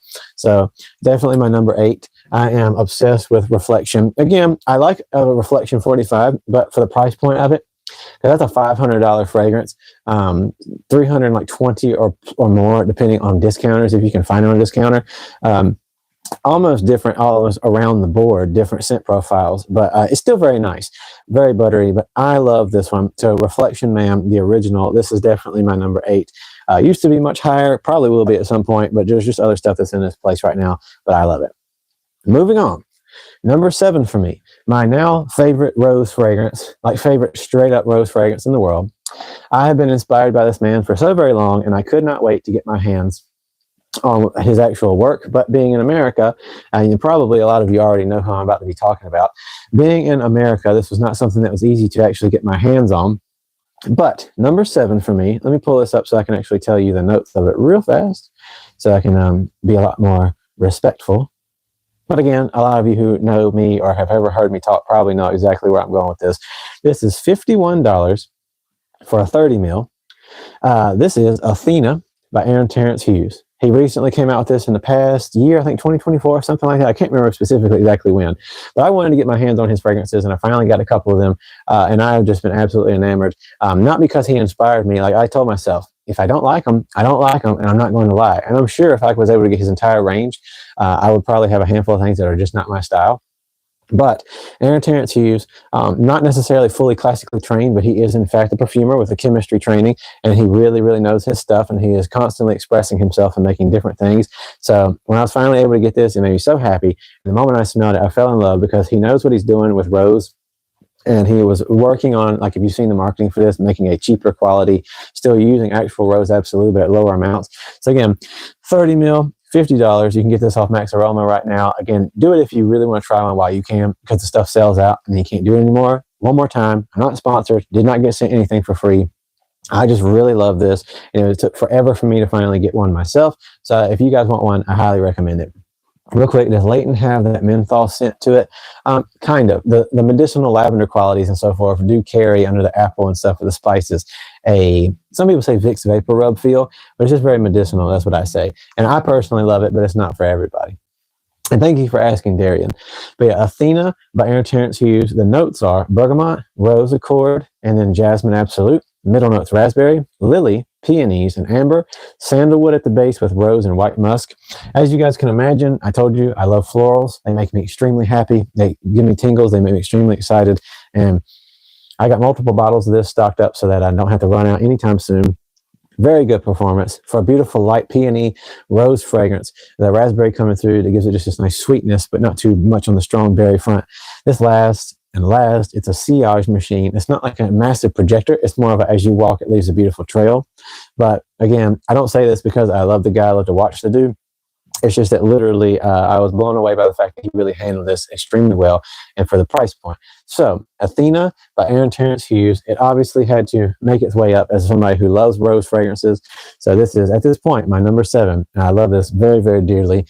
I've been wearing it a little too much, so I'm trying to back off of that just a little bit, but that's the way that it goes. Moving on to number 6 is going to be Versace Eros Parfum. This is something that was, one of my first fragrances that I fell absolutely in love with. I started off with Eros EDT. Got to be honest, I was not the hugest fan of the very, very original. I liked it, but there was something about the woodsy qualities that were a little too cheapish smelling for me. When I got the Eau de Parfum, I fell in love. I was like, okay, this is what it's all about. When I finally got my hands on the Parfum edition, that's when I said, this is my favorite. I love this. They're all monstrous for the price point. I'm pretty sure for like a 200 mil, you can get it for like $70 or $80, something close to that range off the internet on discount sites. But what did you say? They're not too boozy, just a heads up. I'm not sure. Okay. Oh yeah. I'm so sorry. Is Killian Angel's hair suited for older or younger people? To me, kind of in the blend, but definitely a little bit older people, but it's way too sweet for me. I don't like it. I'm not the biggest fan of it. I think it was very well done, but I don't like it too much. Killian Angel's hair was just way too sweet and syrupy for me, and that's kind of what I usually say. But it was very well made, and if you like that thing, you'll love it, but it's also way too expensive. But anyway, so the Versace Eros Parfum, this has lemon, mandarin, Litsea, cubeba, don't know what that is, and black pepper at the top. Tonka bean and Broxton geranium vanilla in the middle, mint, citrus zest, and green apple. So like I said, this is my number 6. I absolutely love this so very much. It's just a monster powerhouse, bright, mildly minty, just sweet, lemony, woodsy fragrance, very creamy. It just goes and goes and goes. Fantastic price for how much you can get. Fantastic everyday scent you can just throw on and go. Unique, distinct, even if a lot of people have had the EDT. The Parfum edition is just everything you could hope for to make it exactly what makes it unique, and I love it. So again, like I said, trying to run through these last ones. I'm sure after this is over with, my wife's going to be like, you went through those last ones too fast. And I'm going to say, you're absolutely correct. And then she's going to give me a kissy. But with that being said, yeah, Versace Eros Parfum number 6. Coming in number 5 is sandalwood, leather, beautifully done, just absolutely across the board. If you wanted a leather fragrance to be the top of the top, this is it. Ombre Leather Parfum. The Eau de Parfum's good, but not my favorite whatsoever. Ombre Leather Parfum by Tom Ford. If you like the EDP more, that's not my style, but that's okay. Rare Carbon by Afnan is a great take on that. But coming in at my number 5 is Tom Ford's Ombre Leather Parfum. I love this one so very much. I fell absolutely in love with it. It really taught me to start diving into more leather fragrances. This is an all-day blast. It is strong. It has like slight fruity qualities to it. To some extent, like a sweet fruit feel to it, almost like berries, but it's mostly giving you that strong, sweet leather with the sandalwood running underneath it feel. It is not that bad of a price point either, especially off of discounters. I can't remember exactly where it's at, but number 6 or 7, I should have placed a bet. You're so funny. No, but that one definitely is where it's at. So number 7 was, yeah, Aaron Terrence Hughes, but this one, number 5, Tom Ford's Ombre Leather Parfum. Moving on, trying to get through this pretty quickly. Number 4. This one is definitely very divisive for a lot of people. Let me pull up real quick so I got the notes ready to discuss. Much more on the higher price point. So $214 off of discounters for 100 ml. I believe closer to, yes, $395 off of like most actual retailers. But an Oriental woody fragrance for men and women. One of my absolute favorite fragrances coming in at number 4. You can see I'm definitely getting tired after running through these for a long time. Thank you, Satyam, for coming through here. I appreciate you so very much. Hello. Coming out in 2020 as a flanker to the original, which I also love very much and have done reviews for recently. Excuse me. You have Black Iris, Interlude Black Iris by Amouage. This is one of my favorite fragrances I've ever smelled. I have Interlude Man and Interlude 53. I love those, but this one just really takes the cake as like my favorite of the bunch. Powerful, never coming off of you, never coming off of your skin, your clothes, just absolutely beautiful, unique Middle Eastern perfumery. Bergamot, rosemary, and violet leaf at the top. Orris. Oh wait, Orris is okay. Orris, iris, frankincense, myrrh, labdanum, amber, and vanilla at the middle, with a powdery feel, and then at the base, leather, agarwood or oud, sandalwood, cedar, and patchouli. This is smoky. It is different. It is, the entire Interlude line is going to be more distinct than anything you're going to come across for the most part. But the Black Iris one is just sweet enough and sharp enough that this is going to be more mass appealing than the others in the bunch. But like I said, it's expensive, but just like Parfums de Marly's, for what you get out of it, for how little you need for the performance and the distinctness, this is not for everyone. But if it is your taste, if you can find a way to order a sample, always order samples. Don't buy full bottles until you know it's for you. What's the best Jimmy Choo man fragrance? Honestly, off the top of my head, I'm not entirely sure. I'm not a very, very, very big Jimmy Choo person. But if anybody in the comments would like to help my buddy here, give your thoughts and stuff, I more than welcome you, and I thank you for being here. Sorry, it's been a while since I really tried any of those, and I don't really remember what they smell like, and I just was not the biggest fan. But they're good. They're not bad. They're good for a lot of people. It's just not my style. But with that being said, definitely, absolutely love this one. Fantastic, incredible if it's your style. Not for everybody, but it is for me. Number 4, Amouage's Interlude, Black Iris. Next up is one I'm also extremely excited to talk about.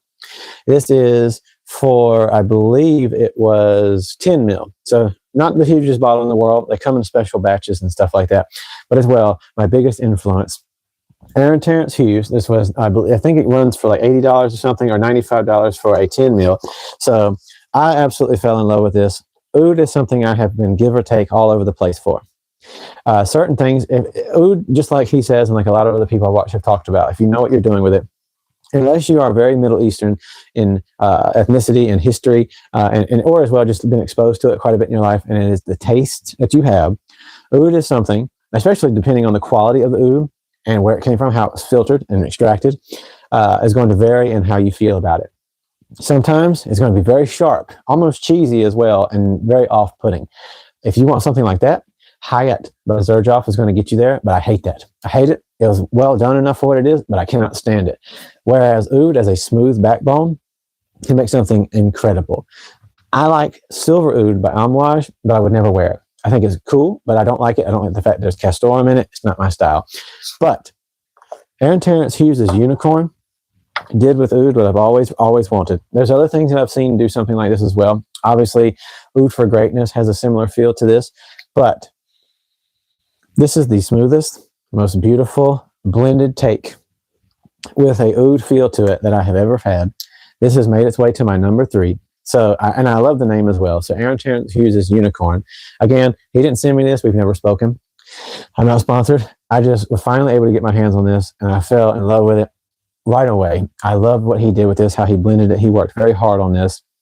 It says bergamot's the top note with amber, incense, and raspberry and saffron, and then cinnamon CO2, clove CO2, frankincense, oud, patchouli, tonka bean absolute, vanilla absolute, and white musk. So it carries a lot of a blend with good materials in it, but it is just beautifully done. It is dense, it is powerful, it is strong. He said in his marketing that his Unicorn Elixir, which is very much more different on the price point, I think it's like $495, but you do 2 drops, and then you spray this on top to give it its full shebang. Obviously, I'm not going to do something like that. Wouldn't spend that kind of money.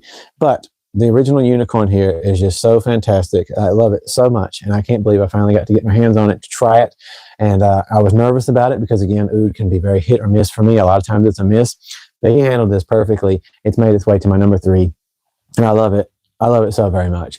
And I'm thankful that I have this. My buddy also, because we made some trades, got me, I think, 2 extra bottles that while they were doing a sale on Max Aroma. So I get to hold on to this and just cherish it for a very long time, especially because it comes in such limited quantities. But Unicorn by Aaron Terrence Hughes, my number 3, and I'm so grateful I was able to get a hold of that and just cherish it.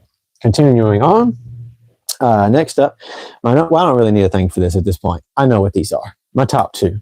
Have you tried Wholesome Azure? I have that in almost the entire line of that what are they called?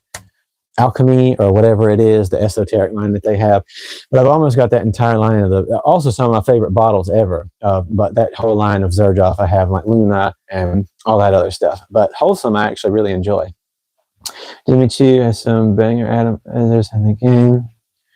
Well, thank you, Tanner. Thank you for helping out, and thank you guys for commenting with each other. So this is one that has been very difficult for me, so I'm going to do them both at the same time. Varying ends on the price range, but they're almost tied with each other. But my number 2 and my number 1 are these babies right here. Almost very similar in general. This can be $150 or so off of a discounter, or close to $300, I believe, off of a full price. I've had them both. This as well, if you can get the big bottle that I have here, I believe this is the 125, so the 4.2 ounce. And you can also get a bigger one, which I've got running around, I think, the 140 to the 180 line, something like that. This is Jean Paul Gaultier's Le Male Elixir. This is Naxos by Xerjoff. This one, ultimately, I don't know why I smelled the cap of this. That was weird. But this one is the one I believe takes the cake for my absolute number 1 because of just its power, its distinction, its beauty. But this one as well is so hard. It actually hurts my feelings to choose between the 2. This one has more special history with me and my wife. But Jean Paul Gaultier's Le Male Elixir is benzoin, tonka bean, lavender. It's got vanillic. It's just very strong tobacco sweetness going forwards. But it's such a powerful and because of the tonka, I'm going to say this, but this isn't going to make a lot of sense to a lot of people. There's this mild chalky or lipstick quality coming off underneath it that makes the tobacco and the sweetness, the benzoin, the tonka, and the lavender come together in the most beautiful way. And I absolutely love this. It's powerful. It never goes away. Like, it stays to your skin, stays to your clothes, and just radiates off of you. And I love this fragrance so very much. So it's so hard for me not to make it number 1. But I think my heart ultimately has to go to Naxos. Iris can have a makeup-like smell. It absolutely can, especially like in Dior Homme, the intense and parfum versions. But this smells so nostalgic to me in the strangest way because I don't know why it does. But Naxos just takes me back. They both do in a way, and in different ways. But this is so sweet and dense, but it doesn't make me feel sick like Angel Share does. But Naxos is as well. They're both like sweet honey. This is more, again, tobacco, lavender, vanillic, tonka bean. This is similar quality, but it has a rose notes to it. So it's like honey, tobacco, things along those lines. This one, you're absolutely right. It is powerful. It is all day. It is powdery and beautiful and sweet and luxurious. It makes me feel things like emotionally. It makes my skin get goosebumps. I think this one has to be my number 1. but this is like almost tied perfectly with it. And I love Jean Paul Gaultier, so I stick it at my number 2. But that is where I stand. Naxos by Xerjoff, number 1, but very close, almost tied. Number 2, Jean Paul Gaultier's La Male Elixir. I appreciate you guys so much for coming through here, taking the time to listen to me discuss my top 30 favorite fragrances. Somehow or another, this list could variate. It could shift. It could change. L'Homme Ideal EDP. I think that's good, Satyam. So the Ideal Extreme is my favorite personally, but I do think the EDP is pretty decent. I just prefer the Extreme. But seriously, every last one of you guys, I'm going to do a run through real quick. Number 30, Alexandria 2 by Xerjoff. 29, Percival Parfums de Marly. 28, Xerjoff's Herba Pura. 27, Ebon Fume Tom Ford. 26, Eros Flame by Versace. 25, Armand Club de Nuit Intense Parfum Edition, not the exclusive, but the regular Pure Parfum. 24, Guerlain L'Homme Ideal Extreme. 23, Parfum de Marly Carlisle. Number 22, Tom Ford Noir Extreme. 21, Stronger With You Parfum. 20, Paco Rabanne 1 Million Elixir. 19, Initio Side Effect. 18, Xerjoff Torino 23. 17, MFK Grand Soir. 16, Xerjoff's Opera. 15, Dolce & Gabbana Light Blue, Eau Intense. 14, Boadicea the Victorious Ardent. 13, Dior Sauvage Parfum. 12, Bleu de Chanel Parfum. 11, Xerjoff's 40 Knots. I would never say that.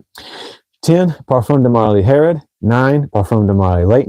8, Reflection Man by Amouage. 7, Aaron Terrence Hughes' Athena. 6, Versace Eros Parfum. 5, Tom Ford's Ombre Leather Parfum. 4, Amouage Interlude Black Iris. 3, Aaron Terrence Hughes Unicorn. 2, Jean Paul Gaultier's La Male Elixir, all are very closely tied to number 1, Xerjoff's Naxos. That, my friends, thank you so much, no one. I appreciate you. That is a very difficultly put together list of my top 30 favorites. I have done a handful of reviews so far on this channel. I was starting to do shorts, like fragrance of the day shorts, but to be real with you, I don't care as much for short content. Again, I would love it if I woke up tomorrow and had 1 million subscribers and was able to do this full time and make money from this, but it's just not the way it works if you don't want to be gimmicky. I don't want to. I do not want to be gimmicky, and it's okay if people do because you're willing to chase it more than I am. I want to do what I love, and I like having this community where we hang out and we talk. And we are sincere with the fragrances. I'm not saying that people who do gimmicky stuff and clickbaity stuff are not sincere. It doesn't make me feel good doing that kind of thing. I just want to be as honest and straightforward as I can possibly be. Again, not saying that other people aren't. I'm an over-explainer, but you get what I mean. I love fragrances so very much. It's my biggest passion next to like reading and comic books and like religious studies and stuff like that. This is my biggest like thing that I love so much to share with people, to share with my family and friends. So getting to share it with you guys brings me an incredible amount of joy. So whether you check out more of my stuff and watch my videos, thank you. If you never come back again, I appreciate that you took the time to be here in the first place. Thank you, Sat. Yeah. Am I saying your name right? Yeah. I enjoy your real side. It's refreshing. Well, I appreciate that. I really do my best because I felt the same way. I started this channel a year ago. It has had varying degrees. It's hard to make things consistent when you're trying to create stuff and you don't know how it works and how to do things like the right way or whatever your right way is. I started this because I love fragrances. I want to start building my own collection more and like really enjoy it. But I didn't really know the best ways to understand everything out there. And when I looked stuff up on YouTube and found out this is a thing, I discovered that there are a lot of people who they're paid by sponsors and stuff. And as I've been doing this, I can honestly tell you, when people reach out to be your sponsor, a lot of these cheaper companies, especially in dupes, really do say in the email that there's a catch-all where if they're going to send you free stuff and pay you for videos, you have to say it's good. You don't get the freedom for the most part. Like if you buy it yourself, you do. But if they're going to send you stuff or pay you for it, you have to say it's good. That's most of the time where they try to negotiate or tell you. And there's no real negotiation. It's this way or we're not going to do deals with you. And that, to me, is more TikTok crap. Here on YouTube, people do it in short quantity and stuff. I don't like it. I'd rather it just be like, hey, let's do real stuff, talk about real things. So with people like Aaron Terrence Hughes, he's breaking it down in a more scientific way while mixing feelings into it. I just like to express how stuff makes me feel, how it performs. And if I think the common person should spend their money on it or save their money or just pass. So again, it's subjective as all art is, but that's why I like doing this. And so I appreciate so much when people actually take the time to listen, to watch, to interact and think, because again, not a single person, the most educated or the least, is better than anyone. And my thoughts are my thoughts and yours are going to be yours. Even during this stream, I say I love something, you say you don't, or we both agree. It doesn't really matter. We get to appreciate stuff together. So I'm Andrew Douglas Moon. You guys are welcome here anytime to check out what I do, to communicate, to go back and watch my other videos and share some love. If you want to support the channel, that's how you do it. Go watch my recent videos and just type a comment, hit the like button, and just watch it as long as you're willing to do so. And that's all I ask, if you're willing to do that. And if not, that's okay. At least you came through. I do these streams as often as I can, and I'm grateful for everybody that comes through here. Just throwing this out there, not in like a religious affiliated necessarily way, but just because I believe in God and I love all people. I typically end my streams with a prayer. It's no offense to anyone, whether you believe different things, whether you don't believe in anything at all.